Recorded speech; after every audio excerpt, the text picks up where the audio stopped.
Estamos hablando del credo, los que vienen por primera vez, el credo de Nicea, que es la profesión de fe de la Iglesia por los últimos 1700 años. El credo de Nicea Constantinopla, que es el que se proclama en la misa los domingos. Hay personas que me dicen, oye, el sacerdote de mi parroquia no dice el credo entre semana. Entre semana no se dice el credo, porque la misa entre semana es una misa devocional. La Eucaristía, que es de la congregación, es en el día del domingo, es el día que se reúne la congregación. Por eso, antes de comenzar la liturgia eucarística, todos los creyentes proclaman el credo de Nicea, que es la fe de la Iglesia. Antiguamente, en ese momento, los catecúmenos que se estaban preparando para el bautismo tenían que abandonar la celebración y solamente los que estaban bautizados podían profesar el credo de Nicea y seguían el resto de la Eucaristía. El que no cree en el credo de Nicea no puede continuar en esa parte de la Eucaristía. Con lo cual hay muchas personas que hoy en día no creen muchas cosas que dice el credo y siguen en la Eucaristía, con lo que se cumple lo que dice San Pablo, que se tragan su propia condenación. Esta profesión de fe, estábamos en la parte de la profesión de fe que dice creador de lo visible y de lo invisible. Hablamos de la creación invisible, los ángeles, servidores de Dios, hablamos de los ángeles que se rebelaron contra Dios, hablamos del misterio de la iniquidad, y estamos hablando de la parte visible de la creación, que es contrariamente, se cree que la parte está visible, mucha gente piensa, si ya dijimos creador del cielo y de la tierra, dijimos que creador del cielo y de la tierra se refiere a la creación de los astros del universo. Cuando se habla de la creación visible, se refiere a la creación del hombre. Fíjate que la pone junto con la creación invisible, la parte, el hombre, que es la corona de la creación, que es la parte de nuestra, que somos semejanza e imagen de Dios. También en esta parte que estamos hablando de creador de lo visible y de lo invisible, en los que damos la semana pasada, vimos la creación, vimos el daño que el pecado causa a la creación, vimos el origen del mal en el mundo, del pecado original, el pecado original, que es lo que daña intrínsecamente al hombre. Recuérdense lo que hablamos, que Dios, el Señor, hizo la creación el sexto día, que dijo que era muy, no, ni siquiera buena, todos los días dijo que era buena, el sexto día dijo que era muy buena. Vimos que se le entregó al hombre, le dijo, el primer mandato del Señor, ese es el primer mandamiento del Señor, sométela y domínala y hazla fructificar. Ese es el primer mandamiento, eso es anterior al mandamiento de Moisés. El Señor dio dos grandes mandamientos al hombre, que sometiera la tierra. Y segundo, crecer y multiplicar. Esos son los dos grandes mandamientos. Primero, que inclusive que la ley mosaica son parte de la ley natural. Bajo ese mandamiento están todos los hombres, aunque no crean en Cristo. Todos los hombres que es imagen de Dios. Vemos cómo toda esta creación armónica y perfecta fue sacada de quicio por medio de la desobediencia de los primeros hombres que narra Génesis 3. Dijimos la semana pasada que Génesis 3, Adán y Eva, es una interpretación espiritual. Porque vimos la primera creación, que Dios cree el sexto día. Esa segunda interpretación espiritual es la interpretación de por qué la creación perfecta de Dios se salió de cauce. Es como si ustedes cogieran un rompecabezas, esas piezas, no sé, algunos países como le dicen, que se forman un cuadro, una cara con pequeñas piezas. Si ustedes cogieran ese cuadro y hicieran así, todo con la desobediencia, todas las partes de la creación se quedaron fuera del lugar. Ahí se dislocó la creación. Y estaba leyendo esta semana en San Agustín, que es el que pone la doctrina del pecado original en su libro Concupiscencia en el matrimonio, es el padre de la doctrina del pecado original desde el siglo III, aunque San Pablo lo dice, que si por un hombre entró el pecado, por otro entró la salvación, pero por un hombre entró el pecado. Hay muchas personas que no entienden en la iglesia el pecado original y dicen, ¿por qué yo tengo que cargar con lo que hizo el viejo Adán hace 10 millones de años? Y es lo que no entiende que es el pecado original. La gente piensa que el pecado original es que, o dicen, ¿por qué el niño que acaba de nacer viene con pecado si el niño no ha hecho nada? Eso es injusto de parte de Dios. Yo siempre digo a las personas que cuando tú crees que Dios es injusto, lo más seguro que el que está equivocado eres tú, porque Dios no es injusto. Cuando tú crees que hay algo injusto de Dios es que tú no lo has entendido en el plan de Dios. El pecado original, otra gente piensa que si tú ves el alma de un niño, ves el alma blanquita y en el medio una mancha negra. El pecado original no es ningún pecado de acción, es un pecado de omisión. El pecado original no es que nacemos con algo, el pecado original es que nacemos sin algo. Nacemos sin algo, no es que nacemos con algo. Porque el hombre fue creado, según dice la palabra de Dios en el libro de Génesis, el hombre fue creado inmaculado. ¿Qué quiere decir inmaculado? El hombre fue creado sin pecado. Por eso cuando se habla de la Inmaculada Concepción, dice, no, como María, pero acá Eva no fue creada sin pecado original, sin pecado, Eva fue creada en gracia totalmente, ¿no? ¿Por qué si Dios creó a Eva en gracia, por qué no puede crear a María exactamente si ya hay un antecedente? ¿Por qué a Eva sí y a María no? Además yo tengo una razón teológica de por qué María es inmaculada, digo porque a Dios le da la gana, punto. Ya, se acabó. ¿Dios puede o no puede? ¿Dios puede hacerlo todo o no puede hacerlo todo? Pues entonces a Dios le da la gana, punto, se acabó la teología. Si Dios no se lo da a su madre, ¿a quién se lo va a dar? ¿A ti que eres un sinvergüenza? Así que lo que tiene María es reflejo de lo que vamos a tener nosotros. Solamente que ella primera de todo por su maternidad divina. Pero el hombre fue creado inmaculado. Adán y Eva, los primeros padres fueron creados sin... A ellos se les puede aplicar concebido, sin pecado. Fueron sin pecado. Estaban llenos ¿de qué? De gracia, de la amistad de Dios. Eso es lo que quiere decir en Génesis 3, que Dios salía todas las tardes a caminar con ellos. Que Dios y ellos eran uno. Eso lo perdió el hombre. Lo perdió el hombre cuando desobedeció a Dios. Dios le retiró su amistad. La amistad de Dios, que la gracia del hombre se retiró, ¿qué cosa? Toda la gracia. Entonces el hombre quedó liberado ¿a qué? A sus propios instintos, a su propia naturaleza. Ese perder la gracia de Dios es lo que es el pecado original. O sea que si tú pierdes la gracia hoy en día, ¿en qué tú caes? En pecado. Los primeros padres perdieron la gracia y cayeron ¿en qué? En pecado. Ahora, los hijos de los primeros padres ya no nacieron en gracia. Nacieron, como dice la hermana, desgraciado. De ahí viene la palabra, aunque ustedes crean que no, de ahí viene la palabra desgraciado. La palabra desgraciado, cuando dice ser un desgraciado, está muy bien dicho. Quiere decir, una persona que ha perdido la gracia es lo peor que le puede suceder a una persona. Por de ahí viene esa palabra. Muchas veces decimos palabra y no sabemos por qué decimos las palabras. Los hijos de Adán y Eva perdieron totalmente la amistad de Dios. Y el hombre por sí solo no puede recuperar la amistad de Dios. Se hizo un vacío tremendo entre el hombre y Dios. Un vacío irrecuperable. El hombre no podía llegar a Dios. Y Dios se había retirado porque el hombre libre usó mal ¿de qué? De su libertad. A partir de ahí, todos los hijos de los hombres nacen fuera ¿de qué? De la gracia. Ese nacer fuera de la gracia es el pecado original. ¿Ustedes entienden eso? Es como ahora ustedes, los que vivían en Cuba, los que vivían en Nicaragua, los que vivían en Colombia, los que vivían en sus respectivos países, ustedes vinieron para Estados Unidos. ¿Los hijos de ustedes nacen ciudadanos colombianos o ciudadanos cubanos? No. ¿Por qué? Perdieron la ciudadanía de sus países. ¿Por qué? Por una decisión de ustedes. Eso es el pecado original. Por una decisión de los primeros hombres, sus hijos nacieron fuera de la ciudadanía del reino de los cielos. Al no nacer en gracia, por supuesto que nada más que hay dos campos. Aquí no hay campo neutral. En el espíritu hay dos campos. El campo de Dios y el campo de las tinieblas. Si no naces en el campo de Dios, naces en el campo de las tinieblas. No hay más ninguno. Por eso ese nacer fuera de... El hombre, por su desobediencia, dejó de ser hijo de Dios. Y quedó siendo criatura de Dios. Imagen y semejanza suya, porque Dios no puede quitar lo que da. Pero Dios quitó la paternidad de él sobre los hijos. Y ese es el pecado original. ¿Ustedes entienden qué cosa es el pecado original? No es algo que yo nazco con. ¿Es algo que yo nazco? Sin.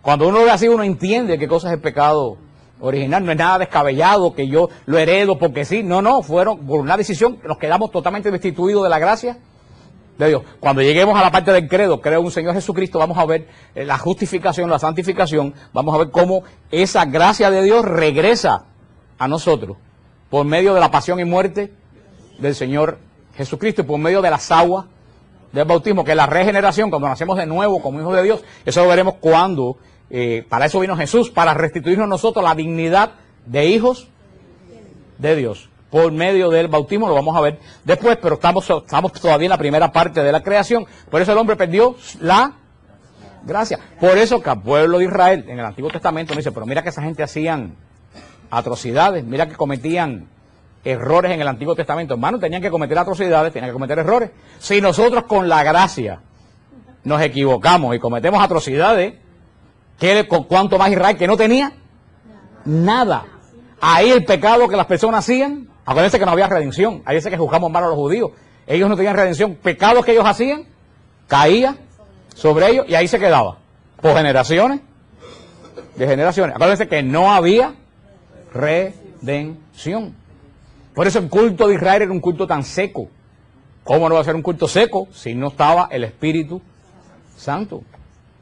Por eso es que muchos cultos, como los testigos de Jehová, y esos cultos son tan secos, porque no creen ni los mormones, no creen en el Espíritu Santo. A rechazar el Espíritu Santo, no puede haber avivamiento en esos lugares. Si tú crees que el Espíritu Santo es una corriente como la electricidad, por supuesto que donde tú estás no puede haber avivamiento. Pero ese es el pecado original. A partir de ahí la naturaleza del hombre quedó dañada. En nosotros comenzó la tendencia al mal, que como yo le dije la semana pasada que se llamaba concupiscencia. Concupiscencia. Esa palabra que se ha dejado de utilizar porque somos muy modernos y porque no hay, porque hoy en día, como dije la semana pasada, hoy en día el peor pecado es que se ha perdido noción de qué cosa es pecado. Y le dije la semana pasada, yo se lo digo a muchas personas y a muchas amistades, que mientras uno se da cuenta que uno es pecador, uno tiene solución. Porque tienes todavía conciencia de pecado. Malo es cuando tú pierdes la conciencia de qué cosa es pecado. Y tenemos gente que dice, ay, pero yo soy muy bueno, yo no mato ni robo. Yo lo que le digo a otras personas, yo conozco gente que no matan y no roban y no son buenos. ¿Ustedes no conocen a alguien que nunca en la vida ha matado y que es malo? ¿Ustedes no conocen a alguien? ¿Ustedes no conocen a alguien que nunca en su vida ha robado y es malo? Ahí se ha perdido la conciencia. Y hoy en día la televisión, y esa es parte de la nueva era, que no es nueva, es más vieja, comenzó en el Edén. Las 3 mentiras del diablo en el Edén son las 3 mentiras de la nueva era. La gran mentira de la nueva era es que no hay pecado, que todo está en tu mente. Todos los problemas de tu mente, todo se arregla con la mente. Esa es la gran mentira del diablo. Esa es la gran mentira del diablo, eliminar el concepto de pecado y decir que todo está de acuerdo a lo que tú crees y te haga sentir, ¿qué cosa? Bien. Si tú te sientes bien, hazlo. No importa. Hermanos, es la gran mentira del diablo. Y eso es lo que prima hoy en todos los medios de comunicación. Y ese es el pecado de Adán y Eva. Come del árbol del bien y del mal. Y serás como Dios. Es lo mismo que dice la nueva era. Haz lo que tú quieras, porque tú eres Dios, tú puedes hacer lo que tú quieras, tú decides lo que es bueno y lo que es malo. Y por eso vemos que hoy en día nos quieren imponer libertades ajenas que van en contra de mi libertad. Porque la libertad mía termina donde comienza la libertad de ustedes. Y hoy en día hay gente que quieren imponer sus puntos de vista equivocados por encima de la libertad de los hijos de Dios. Y eso es lo que predomina en los medios de comunicación, y eso es lo que se le está enseñando a los jóvenes, que tú es bueno lo que a ti te haga sentir bien. Punto. Hermano, y esa es la esencia del pecado original. No prescinde de Dios, sé tú tu propio Dios. Dios mantiene el equilibrio porque Dios sabe lo que es bueno para ti y lo que es bueno para mí. Y dónde termina lo que es bueno para mí y lo que es bueno para ti. El pecado, la nueva era levanta esos límites y hace del hombre lo que estamos viendo en estos momentos que promueve la televisión. Lo que yo les decía a ustedes, fíjate cómo hoy en día la palabra con que el demonio confundió a los primeros padres se está volviendo de nuevo a predicar. En este momento peor que en el Edén. Porque en estos momentos se están usando medios de comunicación que en el Edén no había. Y eso está llegando a todos los puntos. No importa, haz lo que a ti te haga sentir bien, no importa. Se ha perdido el concepto de lo que es pecado. ¿Por qué es eso? Porque hay mucha gente que están como en el principio, han perdido toda la gracia. ¿Se acuerdan cómo Pablo VI llamó a eso? El misterio de la iniquidad. Cuando se pierde toda la gracia y se mantiene el conocimiento. ¿Qué capacidad tiene el hombre para hacer el mal? Y a partir de ese momento, la concupiscencia, esa palabra, porque esto inclusive está metido dentro de la iglesia. Lo peor no afuera, lo peor es que está adentro. Y a nadie le puede llamar la atención. San Pablo, en 2 de Tesalonicenses, dice que antes del final de los tiempos habrá una gran apostasía. Apostasía, el rechazo de la verdadera fe. Si va a haber una gran apostasía, ¿dónde va a surgir la gran apostasía? ¿En los testigos de Jehová? No, esos son apóstatas. en los mormones. Esos son apóstatas. Si esta es la iglesia de Jesucristo y va a haber una gran apostasía, ¿dónde va a surgir? Aquí. En la iglesia. Por eso que hasta la apostasía implica que esta iglesia es Jesucristo. Muchos de ustedes han oído este cuento. Muchísimos de ustedes. Algunos me van a hacer el muñeco ese para que oiga el cuento. Pero hay muchos que vienen y no lo han oído, así que lo voy a hacer aparte porque me da la gana, punto ya. Teológicamente me da la gana y lo voy a hacer. Hace varios. Mira, dice la hermana muy generosa, dice que ella lo quiere oír. Entonces, hace muchos años, cuando no existían ni siquiera todavía los teléfonos celulares. Mira usted, si hace años, eso fue en el siglo pasado, porque yo soy del siglo pasado. Yo venía, nunca se me olvida, me acuerdo hasta el lugar exacto, yo venía bajando por Flagler y la 60, 62, y estaba puesto el programa de este señor de Cristo rompe las cadenas. Que rompe las cadenas, pero las que se rompen se las amarran a las demás gente que están ahí. Porque todos los que van ahí, las mujeres no se pueden pintar el pelo, no se pueden afeitar las piernas, no se pueden ver televisor, no se pueden hacer esto. Él dice que las mujeres se pueden pintar el pelo, pero él tiene un color de cucaracha en la cabeza. Que ese es un tinte de Clairol, el dark brown. O sea que él le prohíbe a las mujeres pintarse el pelo, pero él se lo pinta.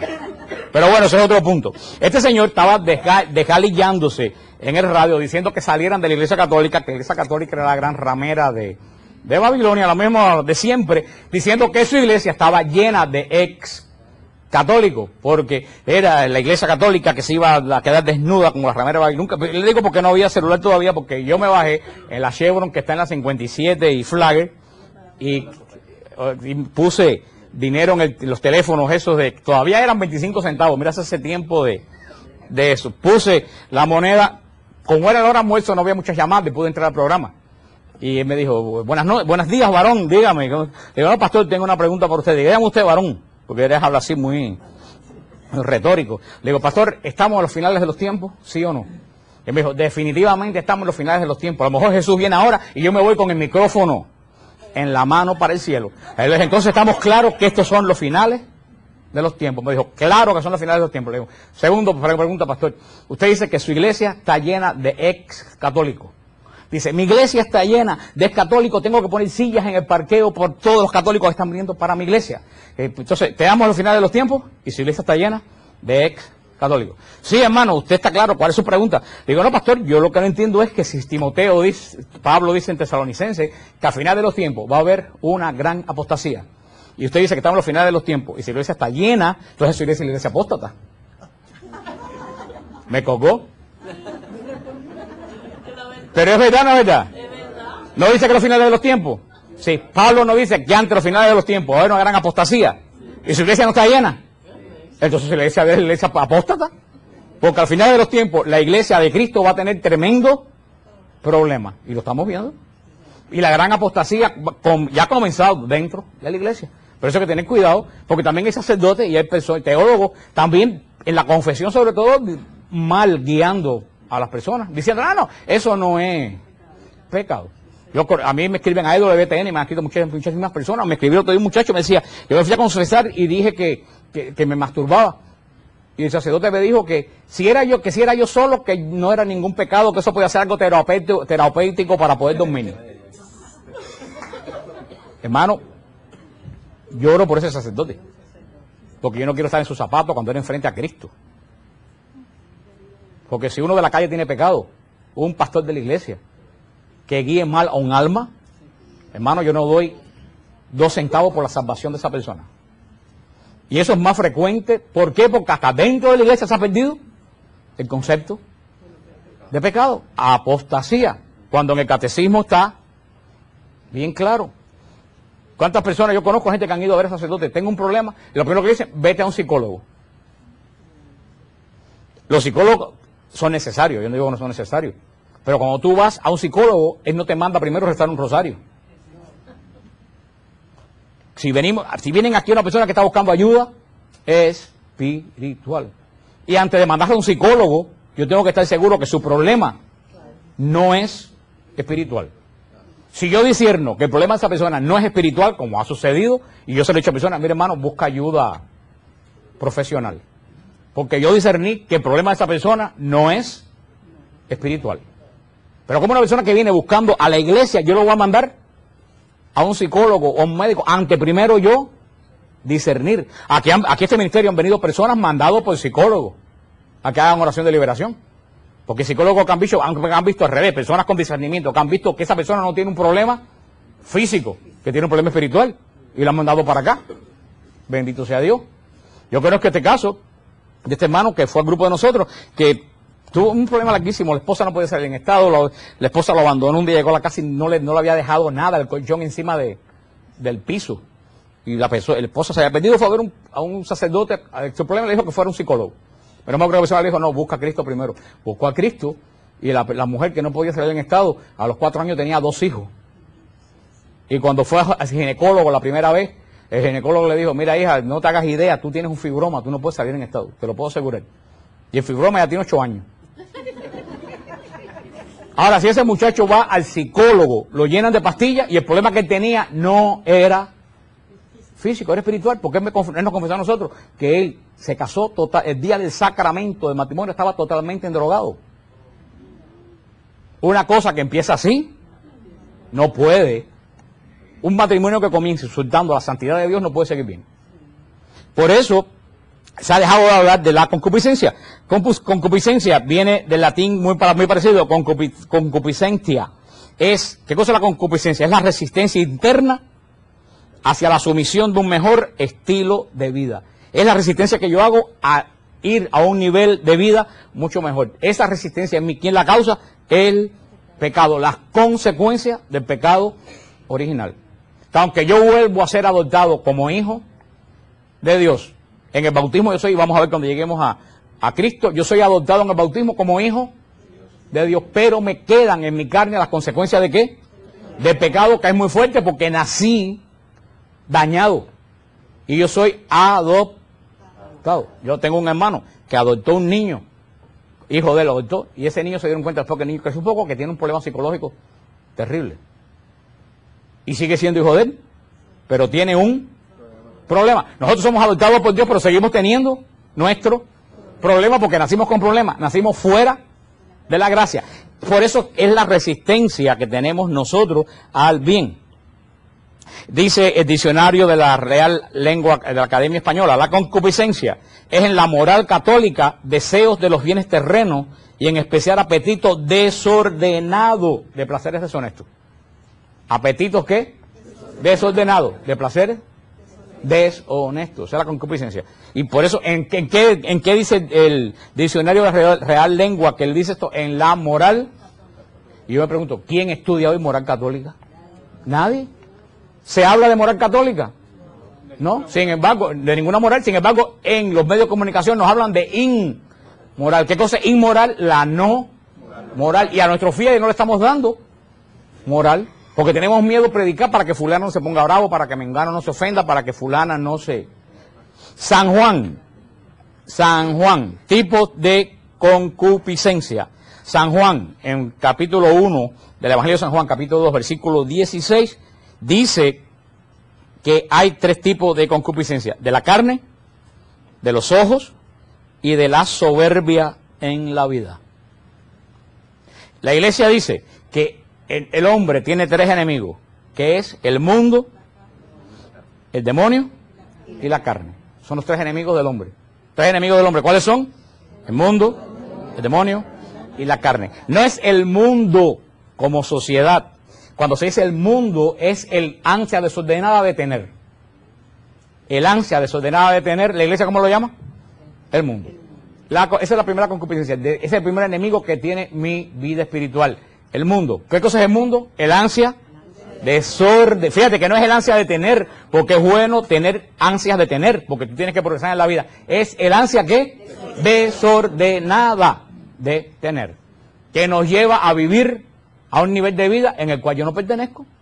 Hermano, yo se lo digo, de verdad que no es chiste. Hoy yo estaba pagando mis deudas. De verdad, yo me senté y yo dije, yo estoy viviendo un nivel que no es el nivel al que yo tengo que vivir. Estoy viviendo un nivel que no me alcanza. Estoy trabajando solamente para pagar y me estoy atrasando en los pagos. ¿Por qué? Porque la sociedad, y yo tuve que sentarme y decir, espérate, déjame ver cómo yo voy a arreglar este asunto. Porque la sociedad te lleva, hermano, ustedes se han puesto a meter, si no hubiera tarjeta de crédito, todos nosotros viviéramos 2 o 3 niveles más abajo de lo que estamos viviendo ahora. Ahora, el ansia desordenada. desordenada de tener. Ahí viene, entonces la ansia desordenada de tener, ¿a dónde te lleva? Al pecado. ¿Por qué? Porque cuando tú no puedes pagar, ¿qué es lo que tú haces? Mucha gente hace bancarrota. ¿Y qué cosa es eso? Robar. Usaste un dinero del cual tú...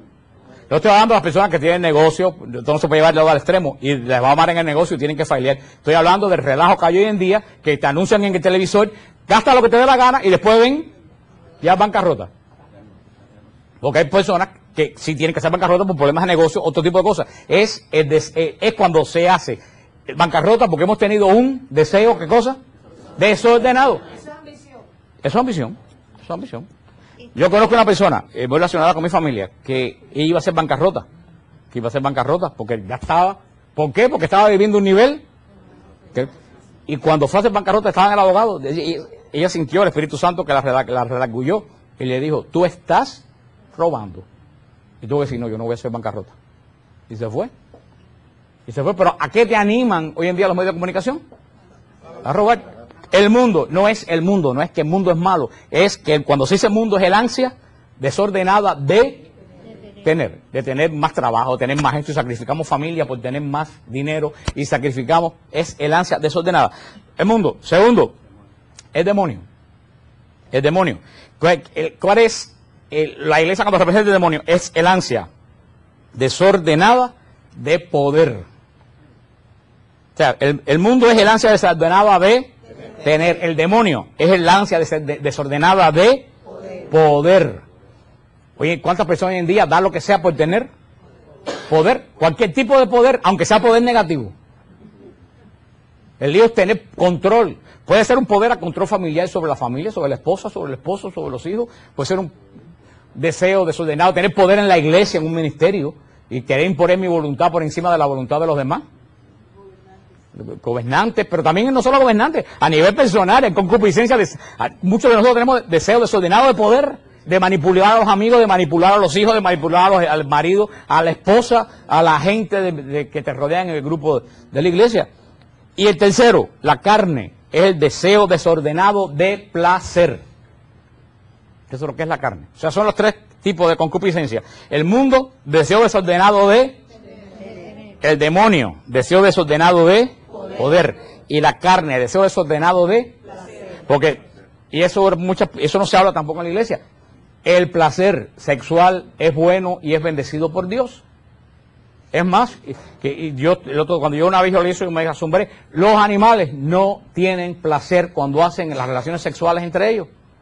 En los órganos sexuales de los animales no hay órganos sensitivos. El único ser que tiene de placer en el acto sexual somos nosotros los hombres, porque es un don dado por Dios, pero para el uso en el orden de Dios. ¿Cuál es el uso del orden de Dios? El matrimonio.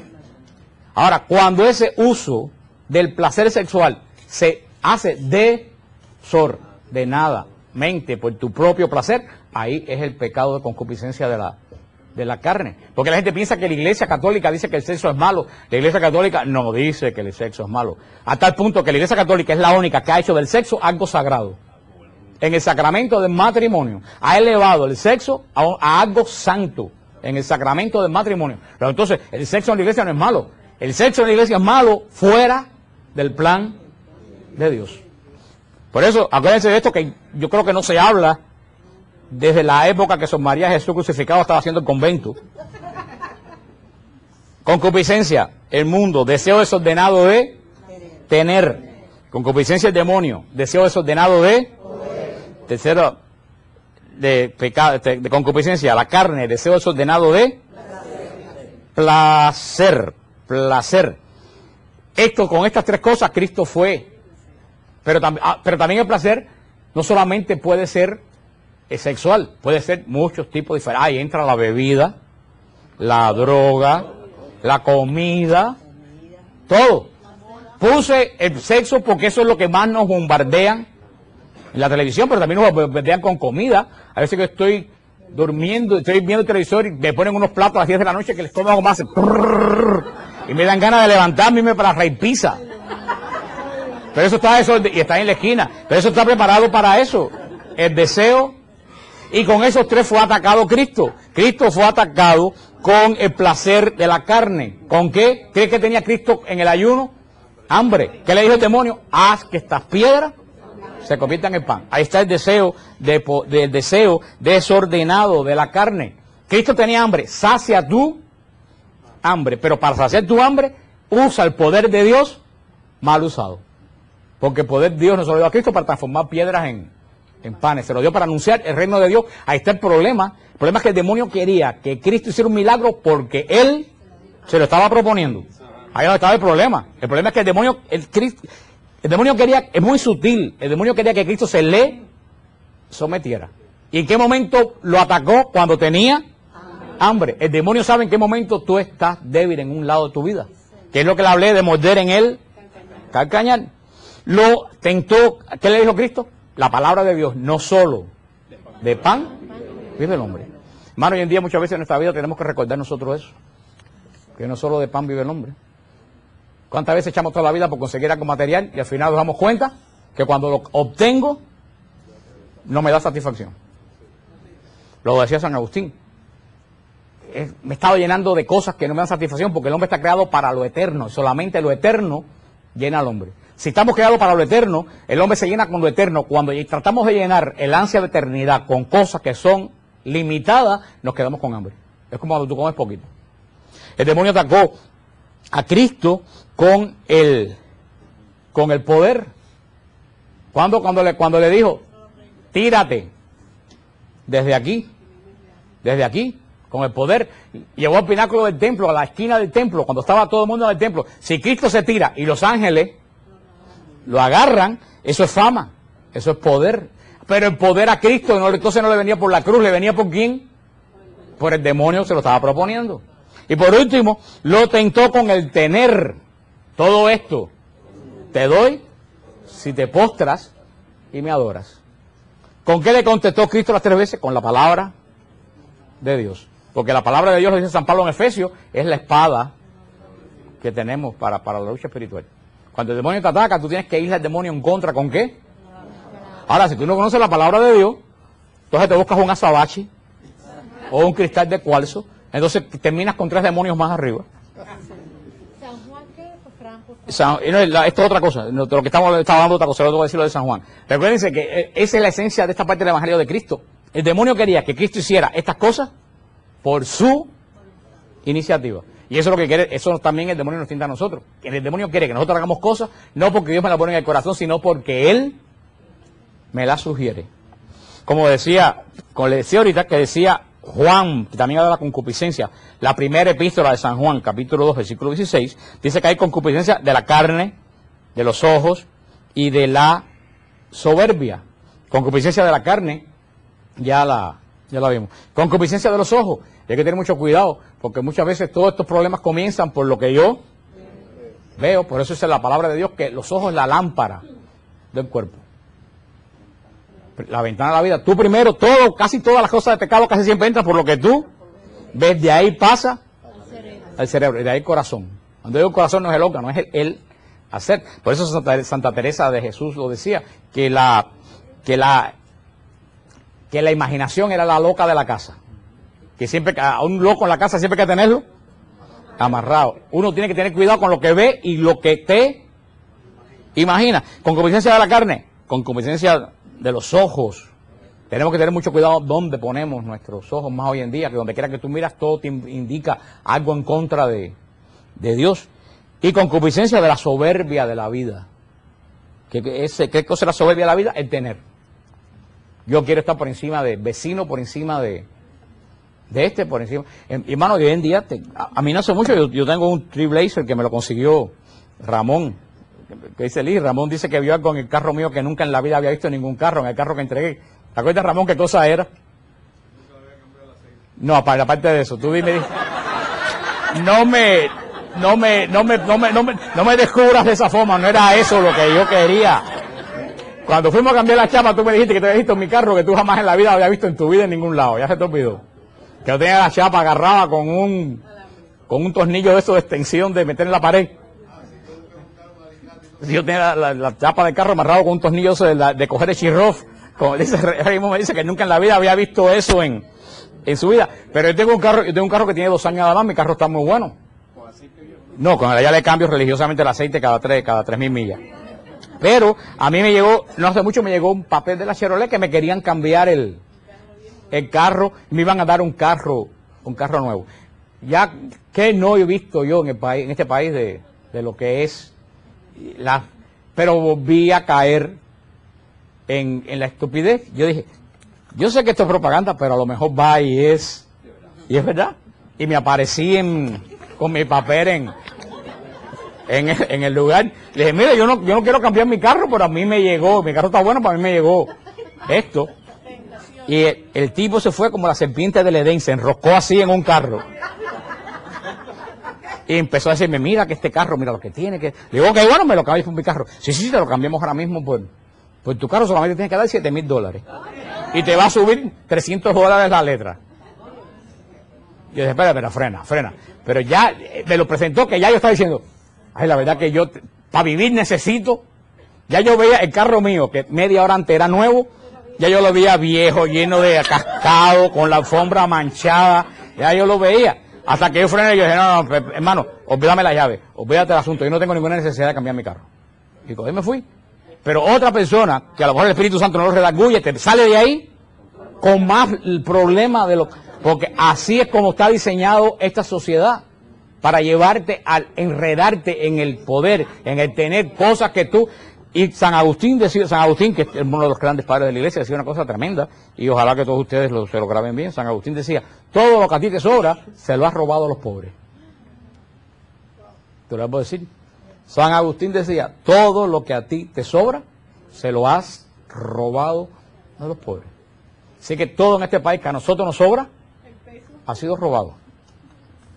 En la tradición catequética católica, el 9º mandamiento prohíbe la concupiscencia de la carne. No desear la mujer de tu prójimo.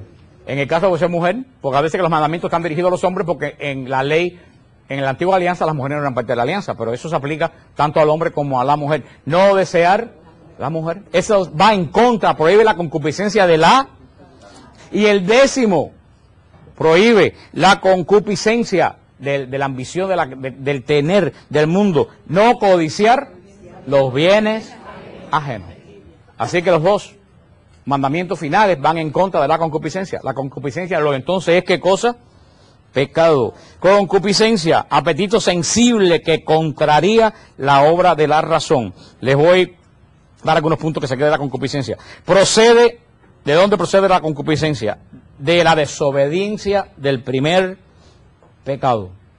La concupiscencia desordena las facultades morales del hombre y sin ser una falta en sí misma, te inclina a cometer pecado. La concupiscencia no es un pecado, porque todos nacemos con ella. Concupiscencia convierte pecado cuando yo le doy cabida y dejo que la concupiscencia guíe mi vida, pero en sí no es un pecado. No es pecado hasta que yo no la admito. Sin ser una falta en sí misma, te inclina a ser fuente ¿de qué? De pecado. La concupiscencia es parte de nuestra experiencia cotidiana en el combate espiritual. Todo ese deseo desordenado que San Pablo decía aquí, que gritaba San Pablo, porque San Pablo tenía concupiscencia como todo el mundo. Los santos no están libres de la concupiscencia. Los santos son los que vencen la concupiscencia. San Pablo que decía, ¿quién me librará de este cuerpo de muerte? Era la lucha que él tenía contra la gracia que había recibido y la carne desmarcada, ¿por qué? Por la concupiscencia. Concupiscencia es parte, pero claro, si tú no estás al tanto de la concupiscencia, tú no sabes dónde vas a dar el combate. Son la gente que están dando palos en el aire continuamente, porque no le han dicho dónde tú tienes que dar los palos. San Pablo, como les dije, identifica la lucha que la carne sostiene contra el espíritu. Lo hablamos la semana pasada en Gálatas 5, 16, 17 y 24. Gálatas 5, hablamos de eso la semana pasada. Y en Efesios 2, 3. Decía este punto que saqué del catecismo: carne no se trata de condenar el cuerpo que con el alma constituye la naturaleza del hombre. Se trata de las obras. Cuando dice carne, no es la carne, no es nuestro cuerpo, es las obras. O sea, las disposiciones estables. ¿Qué cosas son las disposiciones estables? Las disposiciones estables son dos: ¿Cuáles son las disposiciones estables? Las virtudes y los vicios. Esas son las disposiciones estables de nuestra vida. Virtudes y vicios. Con la cual estamos todos compuestos. Ahora, hay que ver cuál de esas más prima en mi vida. ¿Virtudes o vicios? En el mundo, ¿qué es lo que más predomina? Vicio. ¿Y qué es lo que debe predominar en un cristiano marcado por las aguas del bautismo? Virtudes.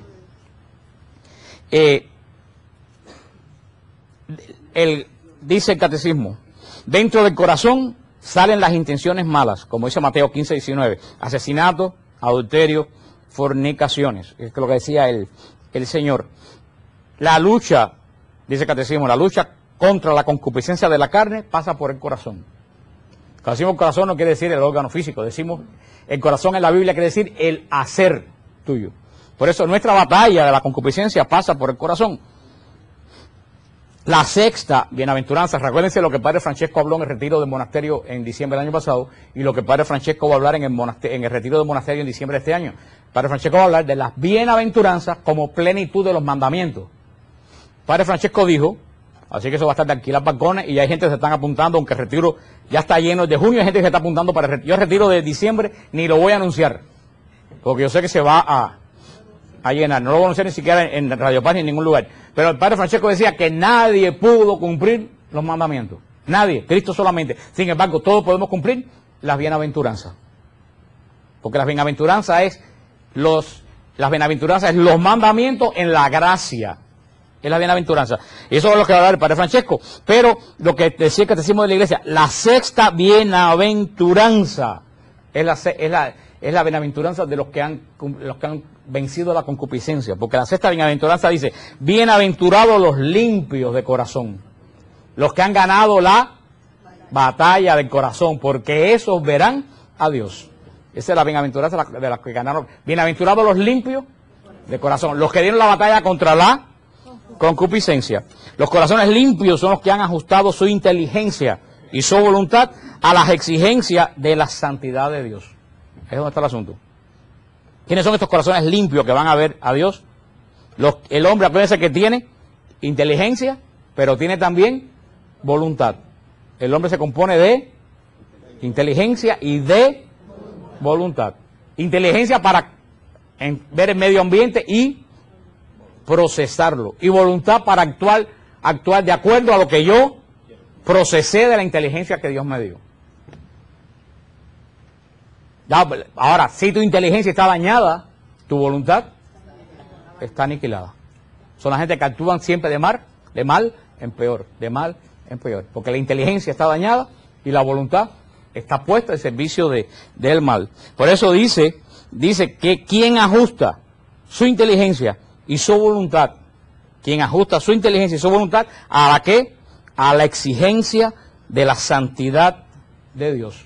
Esos son los que van a ver la cara de Dios. Los limpios, no los que nacen santos, los que ajustan. Y para ajustar mi inteligencia y mi voluntad a las exigencias de Dios, ¿qué es lo que tengo que dar? ¿Qué es lo que hay que dar? Una batalla contra la concupiscencia, contra mi carne. Los judíos daban la batalla solo, nosotros damos la batalla con la gracia. Tenemos la gracia, que es lo que nos... La gracia es lo opuesto a la concupiscencia. La concupiscencia nos lleva al mal, la gracia nos lleva al bien. Ahora depende de qué tiene más en tu vida, si concupiscencia o gracia. Wow, no depende de ahí un poco la voluntad de uno. La voluntad de uno, de qué es donde tú quieres buscar. La gran fuente de la gracia son los sacramentos.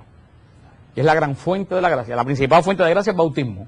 Sin el bautismo tú no puedes recibir la gracia. El bautismo es el sacramento de la gracia. ¿Por qué? Porque el bautismo te hace nacer como hijos de Dios. Lo dijo Juan a Nicodemo. Hay que nacer del agua, del espíritu. Lo que nace de la carne es carne. Nacemos de nuestros padres, nacemos en la carne. Nacemos del agua y del espíritu. Nacemos de las aguas del bautismo por el poder del Espíritu Santo. Es cuando en el bautismo Dios nos adopta, como dice Romanos 6, cuando Dios nos adopta como hijos suyos, como dice Romanos 6 bellísimamente, cuando Dios nos injerta en Cristo.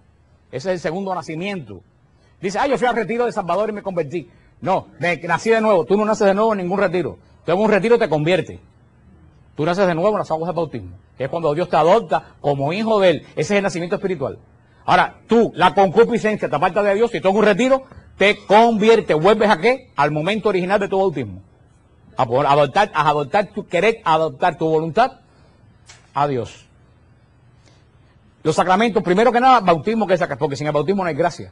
Sin el bautismo Dios no nos reconoce como hijos de Él. Y si Dios no nos reconoce como hijos de Él, no nos da la gracia. Vamos a verlo cuando lleguemos a Cristo, cuando Dios nos justifica. Por eso, pero uno de los sacramentos que es fuente de gracia, ¿ustedes saben cuál es? Antes de la Eucaristía. La confesión es fuente de gracia.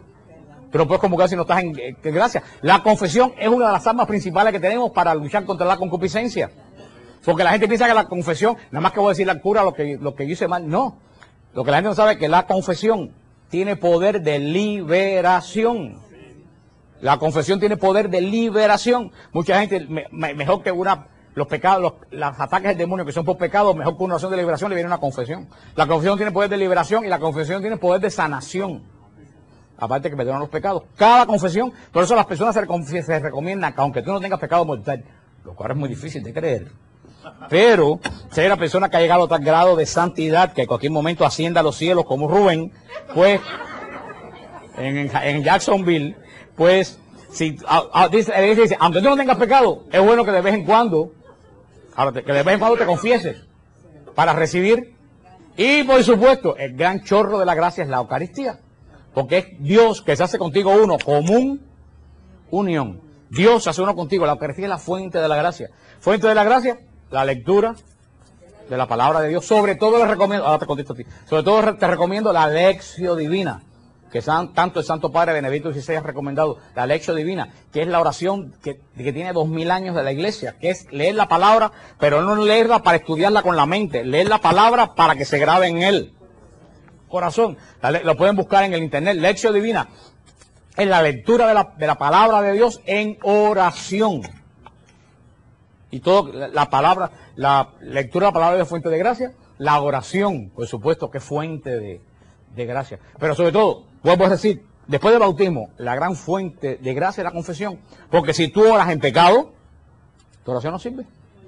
Perdón, hermano. Una pregunta. Cuando uno se confiesa y se arrepiente de los pecados y no cumple con la penitencia, debes cumplir la penitencia. En la próxima confesión tienes que decir que no cumpliste la penitencia. Y ya el sacerdote te dirá, Dios actúa, la virtud de Dios actúa en 3 campos. Y ya estamos terminando. Actúa en el campo de la caridad. Es uno de los primeros lugares que actúa la virtud de Dios, en el campo de la caridad. Vuelvo a repetir lo que tantas veces he dicho, hay concepto errado en muchos católicos que la caridad es dar dinero, eso es limosna. La caridad, caritas, en latín, caritas, es el amor de Dios que mora en nuestros corazones. O sea, caritas no es dar a la gente por dar, eso es filantropía. Caritas, el amor de caridad no es darle a nadie, el amor de caridad es el amor de Dios que mora en nuestros corazones. Por eso se da por amor a Dios. Es el amor de Dios que mora en tu corazón y tú lo das a los demás. Tú lo das porque Dios mora en tu corazón.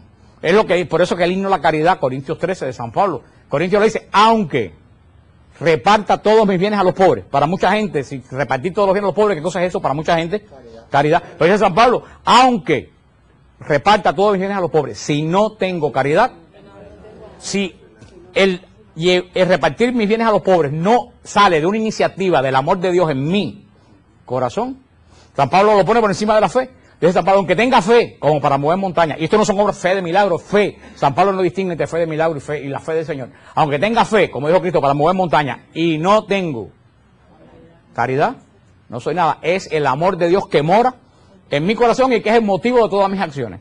Por eso cuando tú recibes la conversión del Espíritu Santo, te llenas de caridad y empiezas a actuar diferente. No para que la gente te vea, no, sino porque es un impulso que tú tienes, porque está en tu naturaleza que fue restituida, ¿a qué? A la gracia. Ya tú no tienes que empujarte para hacer la caridad es algo que brota en tu vida. Por eso la virtud de Dios, la virtud del cristiano apunta primero a qué? A la caridad. Segundo, apunta a qué? A la castidad. A la castidad. Y ojo, castidad no es celibato. Castidad no es celibato, son dos cosas diferentes. Porque alguien me decía, ¿qué problema las terciarias carmelitas hacen votos de castidad y no pueden acostarse con los esposos? Y es que han entendido mal. El matrimonio tiene que ser casto. ¿Cuál es la castidad del matrimonio?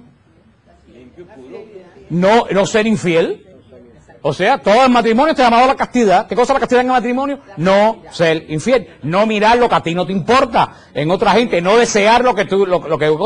o sea, que el matrimonio está llamado ¿a qué? A la castidad está llamado el matrimonio. El sacerdote, la religiosa que se entrega a Dios está llamado a la castidad. En ese caso, ¿cuál es? Vivir a su consagración, que es la consagración a Dios. O sea, que a la gente confunde castidad con celibato. Y son dos cosas totalmente diferentes.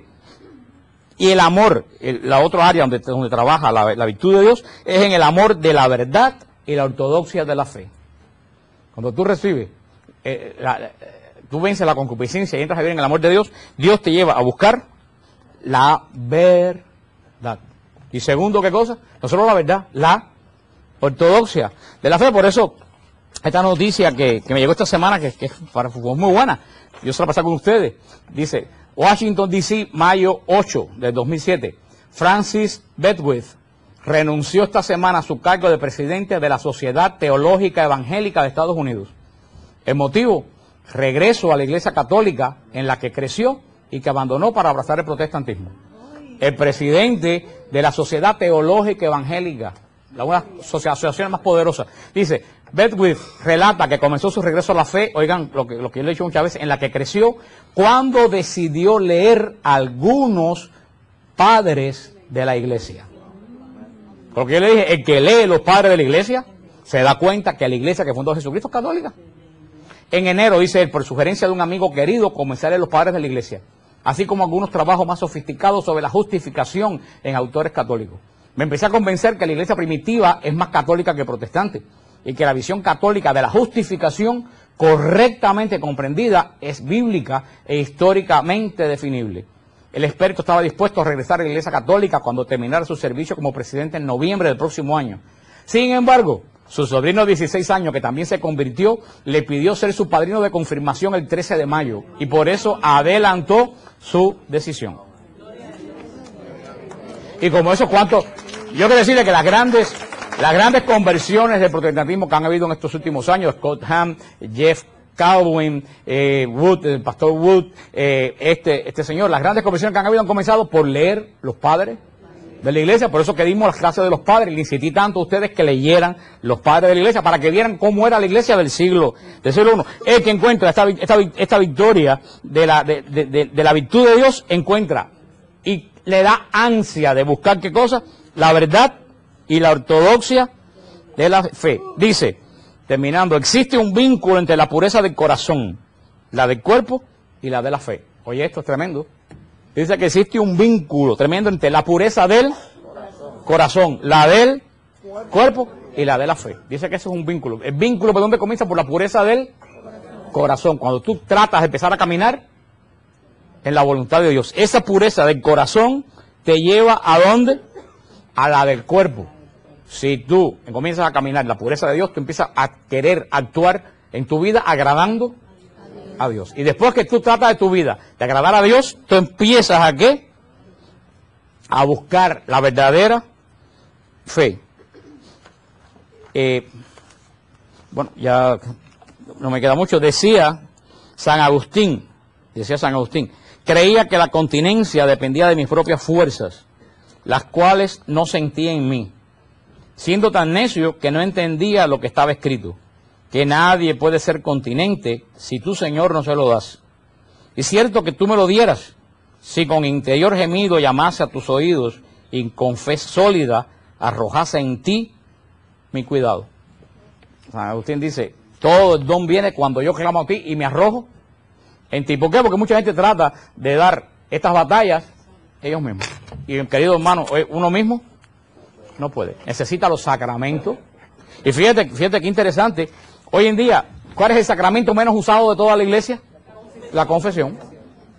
El que más y el que menos se bautiza, el que más y el que menos se confirma, manda a los hijos para la confirmación, el que más y el que menos se toma la primera comunión, que muchas veces es la última. Pero entre la Iglesia Católica, hermano, miren las filas de la confesión. ¿Cuánta gente ustedes ven en la fila de la confesión? Nadie. Nadie. El demonio sabe dónde ataca. Y también muchos sacerdotes hoy en día no tienen tiempo para confesar. Para confesar, el demonio sabe por dónde ataca. Porque si hay menos confesión, va a haber menos conversión de corazón y menos gracia para que la gente pueda vencer la concupiscencia. Y mira que el Santo Padre, tanto Juan Pablo II como Benedicto XVI, ha insistido en la necesidad de la confesión. Mucha gente, en vez de tomar pastillas para dormir, lo que necesitan es una buena confesión. Para que ustedes vean cómo van a dormir. Porque pecado sobre pecado sobre pecado es lo que te tiene alterado tu vida. Porque yo me confieso con Dios, fantástico, pero ¿cómo tú sabes que Dios te perdonó? Porque lo dijo bien que claro, Jesús es pecado que no se perdonan. Tú te confiesas con Dios, fantástico, ¿cómo tú sabes que Dios te perdonó? Ahora, cuando el sacerdote dice, yo con el poder que me dio Jesús la tarde de la resurrección, en Juan 20:20, te absuelvo de tus pecados, en el nombre, no en el nombre mío, del Padre, del Hijo, del Espíritu Santo, Dios que no miente, lo que le dijo Juan en Juan 20, lo que dijo Jesús en Juan 20:20, a quien ustedes perdonen, yo perdono. Tú quedas perdonado. Y tienes la certeza de que estás perdonado. Y la gracia vuelve a restituirte a la gracia primitiva. Se puede decir que la confesión es lo que es el Apocalipsis. He aquí que hago todas las cosas nuevas. Cada confesión, Dios hace en ti todas las cosas nuevas. Sales en cero. Eso es lo que hemos estado hablando, porque ya cuando regrese de Israel vamos a empezar la parte de Jesucristo, que está muy interesante porque vamos a hablar de la teología de Jesús, la naturaleza de Cristo, la obra de la justificación, de la redención, de la santificación en nosotros. Vamos a comenzar después que regrese de Israel. Hemos terminado esta parte de creador de lo visible, del invisible. Con esta parte de creador de lo visible hemos visto una panorámica del hombre, que es el hombre, cómo nosotros podemos vivir siendo imagen y semejanza de Dios, cómo podemos vivir a semejanza de Jesucristo. Y lo que nos hace falta para asemejarnos a Jesucristo es la gracia. Recuérdense lo que yo les dije muchas veces, y que también viene San Agustín, el gran teólogo de la iglesia. San Agustín decía, lo que en Cristo es por naturaleza, en nosotros es por gracia. Se lo repito, lo que en Cristo es por naturaleza, en nosotros es. Dios es eterno por naturaleza. Yo no soy eterno, yo soy eterno por gracia. Adquiero por medio de la gracia la vida eterna. Dios es eterno gozo, yo no tengo eterno gozo, yo adquiero un gozo que no se acaba por medio de la gracia. O sea, lo que en Dios es por naturaleza, en mí es por gracia. La gracia, que es la que nos ayuda a vencer la concupiscencia. Nacemos marcados por el pecado, somos hijos de Dios, seguimos marcados por la concupiscencia. La gracia, y hay que repetirlo, nosotros necesitamos para vivir, ¿qué cosa? Gracia. Necesitamos para vivir gracia. Lo voy a repetir porque en la iglesia no se está hablando de esto. Ustedes oyen hablar de esto en los sermones. Se hablan de 40 porquerías y no se habla de lo que hay que hablar. Y no porque lo digo yo, lo dijo el Papa. Es que para que alguien me está viendo después, un monseñor me ve por el video, por televisión, que se le echa la culpa al Papa. Juan Pablo II dijo que los sermones de la Iglesia Católica eran terriblemente malos. Porque decía que había que preparar mejor los sermones, porque los fieles van a la Eucaristía y salen sin ningún tipo de cambio, porque el sermón no sirve. Lo dijo el Papa. Y tenemos que empezar nosotros también, como parte del pueblo de Dios, a exigir mejores predicaciones. A quejarnos menos y hablar más con nuestros pastores. Decir que queremos volver, y yo lo estoy viendo, hay un movimiento tremendo en la iglesia a volver a la ortodoxia de la iglesia. Cada día veo más gente en la iglesia que quiere regresar a la ortodoxia de la fe. Ya estamos, como dijeron, en los tiempos postmodernos. Los tiempos modernos, cuando hay que quitar los santos y la bobería, eso ya acabó. Estamos en tiempo. ¿Cuál es el tiempo postmoderno? Eso es lo bueno de Dios. El tiempo postmoderno es volver a como estábamos antes. Ahí está, los tiempos postmodernos, es volver a ordenar lo que desordenamos. Porque Cristo es el mismo ayer, hoy y siempre. Y yo veo que el pueblo de Dios, se le decía un día un amigo mío, un sacerdote, decía, ustedes están detrás del palo. Siempre ustedes andan a 1000 millas del pueblo de Dios. El pueblo de Dios ya se acabó la bobería y la tontería. El pueblo de Dios quiere ahora doctrina ortodoxa. Y quiere respeto en la Eucaristía. Y quiere devoción y signos de nuevo en la iglesia que se han perdido, signos devocionales. Eso es lo que quiere el pueblo de Dios. Ustedes todavía andan pensando como en los años 60. Andan detrás del palo. Andan desfasados del pueblo de Dios. Eso es lo que a la iglesia, y gracias a Dios que tenemos un Papa, que Dios lo bendiga por mucho tiempo. Y quiere decir una cosa, y eso no lo dice la televisión. Benedicto XVI está arrastrando más gente que Juan Pablo II. Les quiero decir eso, aunque parezca imposible. Estadísticamente las audiencias en Roma de Benedicto XVI se están llenando muchísimo más Claro que es la obra que comenzó Juan Pablo II. Pero como han atacado tanto a Benedicto XVI, la prensa no le quiere dar el crédito a Benedicto XVI. Yo estaba viendo el otro día en la televisión española, que es la madre de la concupiscencia. Sí, porque hay que orar por España. Hay que orar por España porque el demonio está atacando a España como está atacando a Colombia y a todos los países católicos y marianos como está atacando a Nicaragua. Hay que orar por esos países porque el demonio se ha encarnado con las cosas donde sabe que está la ortodoxia de la fe. La televisión española, cuando estaba Benedicto XVI en Brasil, ¿a quién entrevistaron? A Leonardo Boff. Leonardo Boff es un bofe. Leonardo Boff es un cura franciscano que fue degradado de la Iglesia Católica, que es el padre de la teología de la liberación. Eso es ya postmoderno. Ya se acabó la bobería de la teología de la liberación. Porque lo que hoy en día, la teología de la liberación hizo opción por los pobres, pero los pobres no hicieron opción por la teología de la liberación. Entonces Leonardo Boff decía que Latinoamérica se había separado del Papa porque el Papa había rechazado la teología de la liberación. No voy a decir la palabra que te van a decir. Te digo, ¿quién de los pop 10, quién? Pobre de América Latina conoce la teología de la liberación? Vete a un barrio pobre de Lima y pregunta por la teología de la liberación. La teología de la liberación está en la mente de los teólogos burgueses de las grandes universidades. Pero sin embargo, ¿quién pone? A Leonardo Boff pontificando. Y yo decía, mira, chico sencillo, coge un estadio en Sao Paulo y ponga a Leonardo Boff. Y coge un estadio en Sao Paulo y ponga a Benedicto XVI. Mira, ve para dónde corren los pobres. Mira, ve para dónde corren los pobres. Pero entonces los pobres no hacen opción por la teología de la liberación, los pobres hacen opción por la iglesia. Pero seguimos con esa bobería y sin darnos cuenta que ya eso pasó de moda. Toda la vida, la teología de la liberación es el Evangelio de Jesucristo que te libera de adentro, no de afuera. De adentro, no de la parte de afuera. Esta es la verdadera teología de la liberación. Y el amor de la caridad en Dios que te nace en ti de ayudar a tu prójimo, no por ninguna teología, sino porque Dios ha puesto su impulso en tu corazón por la gracia. Necesitamos gracia. Hay que seguir hablando de la gracia. Necesitamos recibir gracia y más gracia. Y llego 10 minutos diciendo que voy a terminar, no termino. Pero esto lo último sí, fíjense, ya hasta los papeles quité. Lo último que yo voy a decir verdaderamente es algo que a Mildred siempre le encanta que yo diga. Tú sabes ya de qué cosa es Mildred. Mildred sabe. Hermano, tú sabes cuál es el origen, para terminar, es todo esto de la lucha del hombre. Porque todo esto, creador de lo visible, es que nosotros tenemos que volver a ser imagen y semejanza de Dios que fue dañada, ¿por qué? Por el pecado. ¿Tú sabes dónde se resume todo esto? Y nadie quiere hablar de eso. Con lo que dice el Evangelio. Hay que morir a uno mismo.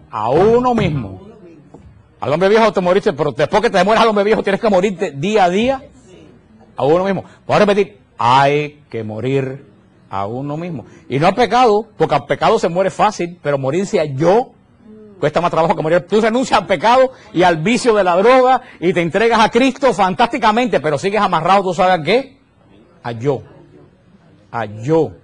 Entonces yo, en este ministerio hay que hacer lo que yo digo, o me voy porque yo dije y no me hicieron caso. Fíjate, todos los pleitos que yo en la iglesia, siempre, cada vez que digo un pleito en la iglesia de alguien que se va, el pleito comienza con la palabra yo, o como dijo la hermana, yo o me. Hermano, porque no cuesta trabajo morirse a uno mismo. A yo. Decir, ok, esta es la idea que yo tenía, pero no fue aceptada. Aunque yo creo que es la mejor, no fue aceptada por el bien de la comunidad. ¿Qué hago a mí mismo? Me muero. Y sigo lo que la mayoría puso. Ay, hermano. Pero para hacer eso, en la familia, yo creo que esto es lo que tenemos que hacer en la familia mía. Sin embargo, mi esposo o mi esposa piensan que esto es lo mejor y yo, en vez de imponer mi voluntad, voy a aceptar lo que dice el otro. Ay, hermano. Y las cosas hay que hacerlo como yo creo que tienen que hacer. Y cuidado que no lo hagan como tú lo haces. Hermano, hay que morir. ¿Tú sabes ese yo de qué es parte? Y es el centro de cuál es el Dios, de quién es Dios, el yo de la concupiscencia. El Dios de la concupiscencia es el yo. Tenemos que morir a nosotros mismos. Es lo que dijo Jesús. carga. Bueno, lo que dijo Jesús, que le dice la hermana, es cierto, si el grano de trigo no muere, no da fruto. Si tú no mueres a ti mismo, ¿cuánta gente no acaba de dar fruto en ningún ministerio, aunque están llenos de Espíritu Santo, que viven en gracia perfecta, tienen una vida bonita de oración, pero ¿por qué no acaban de dar fruto? Porque no mueren a sí mismos. Si lo dijo la hermana, el Espíritu Santo lo dijo por boca de la hermana, si el grano de trigo no muere, nada, hermano, pero ¿qué trabajo cuesta, qué trabajo da morir? El grano de trigo no lo sabemos, pero para morirse el grano de trigo y secarse la parte de afuera, eso le debe doler. El Dios de la concupiscencia, lo que dijo Jesús, carga tu cruz y sígueme. Ah, no, si no sé lo que yo quiero, cojo mi cruz y me voy por otro lado. Se acabó. Y así los ministerios, una vez lo dije en Nueva Vida, y lo he dicho 40 veces en Nuevo Caminar, lo he dicho en montones de lugares que yo he ido. Los ministerios se acaban, no porque Dios lo quiere. Los ministerios se acaban porque sus dirigentes viven en el yo. Y una cosa es el orden de Dios y una cosa es el orden de yo. Todo el que vive en el yo está sirviendo a quién? A la concupiscencia. El gran estorbo que tiene la iglesia, el gran estorbo que tiene la predicación de la palabra, es la persona que están amarradas al yo. ¿Y cómo se vence yo? Ay, hermano. Ahí yo tengo un master degree. Yo tengo un master degree ahí. ¿Tú sabes cómo se vence yo? Aceptando los palos que te dé el Señor. Y diciendo, sígueme dando palos. Dame otro más. Para poder seguir muriendo a mí mismo. Pero cuando tú dices, prepárate, porque te lo da. Vaya si te lo da. Es la única forma de morir uno mismo. A mí me han enseñado más a los palos que me han dado que cuántos retiros yo he cogido. Y es así, hermano, porque cuando antiguamente se compraba un bistec en las casas de nosotros, en los países de nosotros, ¿cómo se ablandaba el bistec? A palo. Así se ablanda la carne. Pero hay gente que en cuanto te dan el primer palo que hace, recoges la Biblia y te vas por un lugar donde te alimenten el yo. El yo. Creador de lo visible. Si queremos ser visibles, semejante a Dios, tenemos que dar la lucha a la carne y a los tres enemigos del hombre. Con la gracia. Y estaremos semejantes a Cristo, siendo fieles a nuestro bautismo. La semana que viene yo voy a estar en Israel. Se hizo un vacío tremendo entre el hombre y Dios. Un vacío irrecuperable. El hombre no podía llegar a Dios. Y Dios se había retirado porque el hombre libre usó mal de ¿qué? De su libertad. A partir de ahí, todos los hijos de los hombres nacen fuera de ¿qué? De la gracia. Ese nacer fuera de la gracia es el pecado original. ¿Ustedes entienden eso?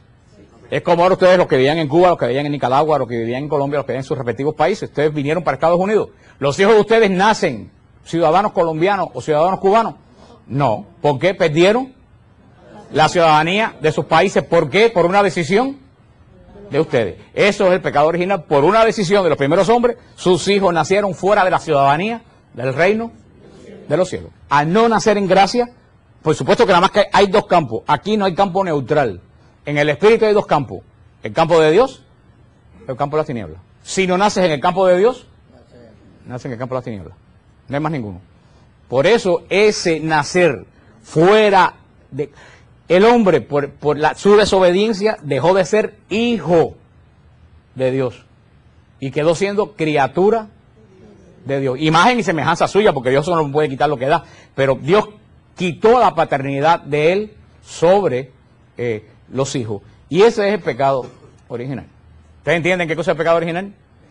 No es algo que yo nazco con. ¿Es algo que yo nazco? Sin.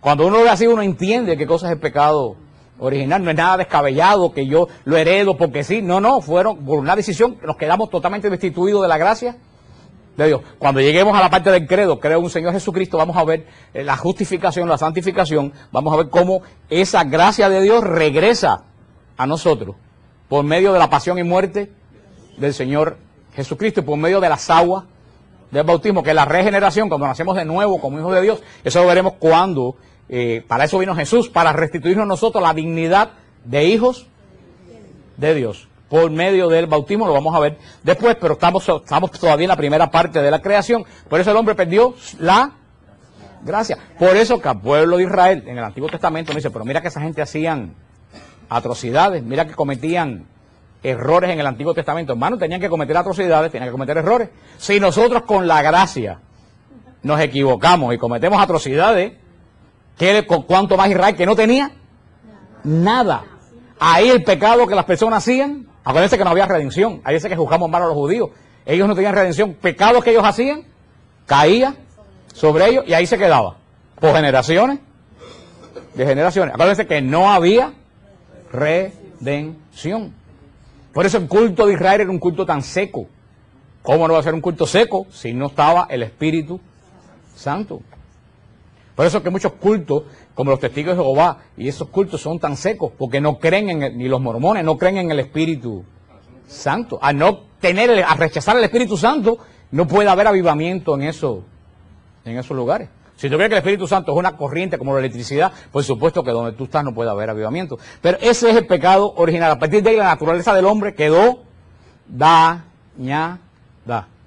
En nosotros comenzó la tendencia al mal, que como yo le dije la semana pasada que se llamaba concupiscencia.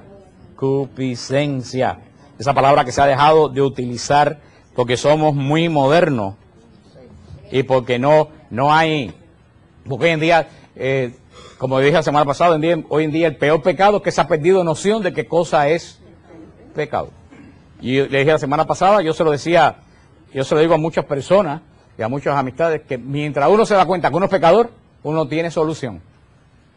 Porque tienes todavía conciencia de pecado. Malo es cuando tú pierdes la conciencia de qué cosa es pecado. Y tenemos gente que dice, ay, pero yo soy muy bueno, yo no mato ni robo. Yo lo que le digo a otras personas, yo conozco gente que no matan y no roban y no son buenos. ¿Ustedes no conocen a alguien que nunca en la vida ha matado y que es malo? ¿Ustedes no conocen a alguien? ¿Ustedes no conocen a alguien que nunca en su vida ha robado y es malo?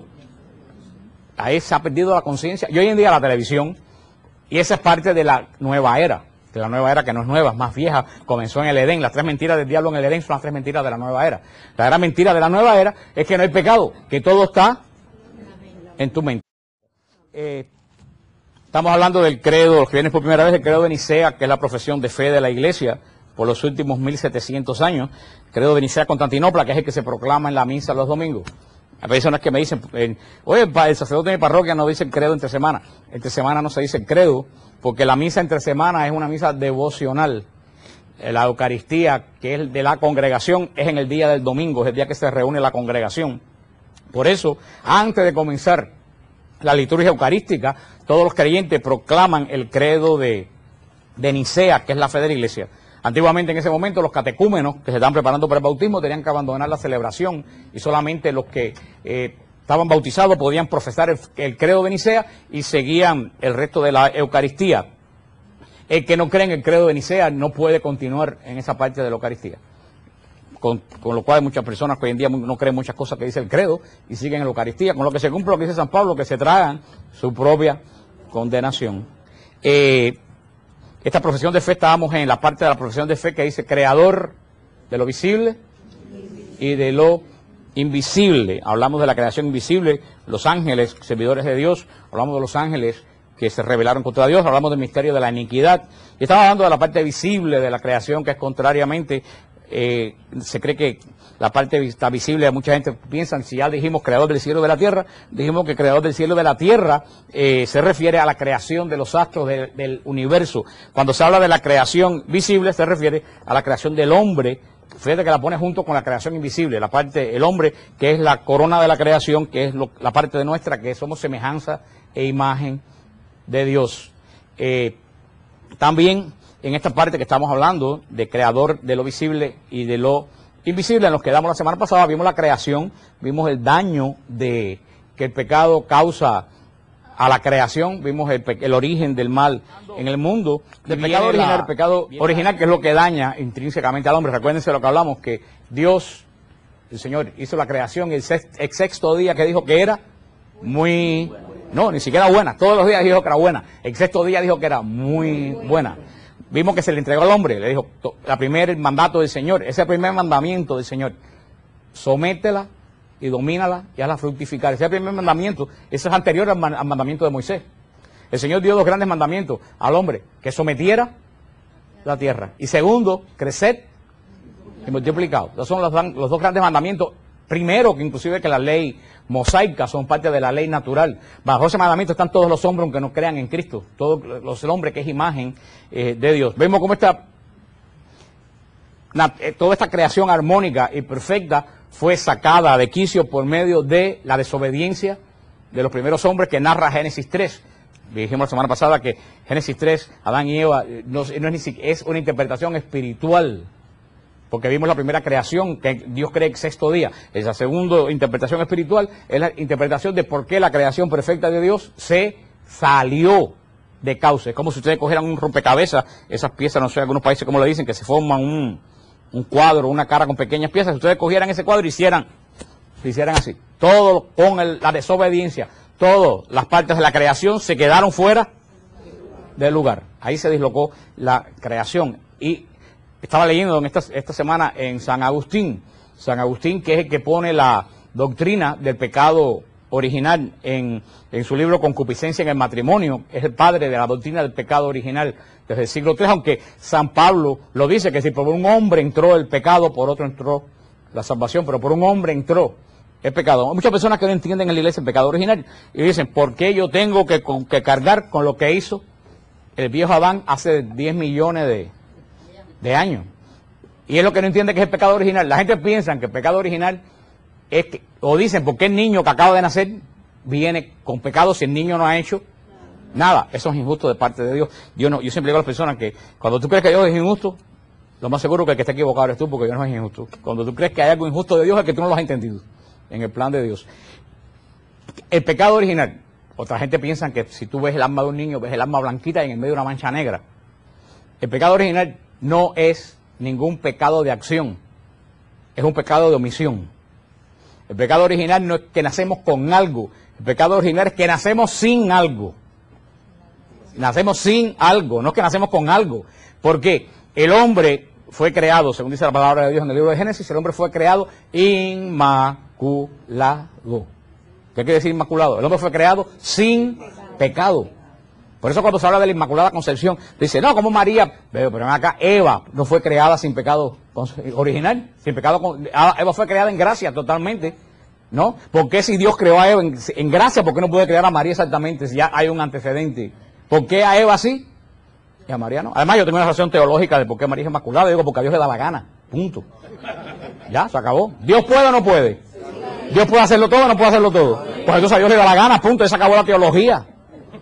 Si Dios no se lo da a su madre, ¿a quién se lo va a dar? ¿A ti que eres un sinvergüenza? Así que lo que tiene María es reflejo de lo que vamos a tener nosotros. Solamente que ella primera de todo por su maternidad divina. Pero el hombre fue creado inmaculado. Adán y Eva, los primeros padres, fueron creados sin...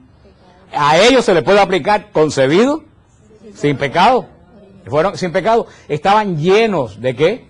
De gracia, de la amistad de Dios. Eso es lo que quiere decir en Génesis 3, que Dios salía todas las tardes a caminar con ellos. Que Dios y ellos eran uno.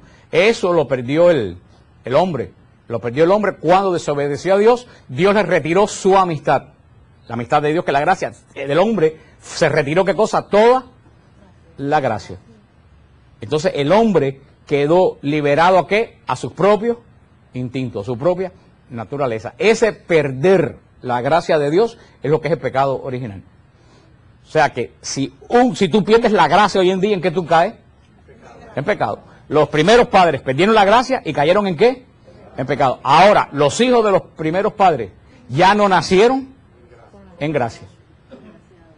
Nacieron, como dice la hermana, desgraciado. De ahí viene la palabra, aunque ustedes crean que no, de ahí viene la palabra desgraciado. La palabra desgraciado, cuando dice ser un desgraciado, está muy bien dicho. Quiere decir, una persona que ha perdido la gracia es lo peor que le puede suceder a una persona.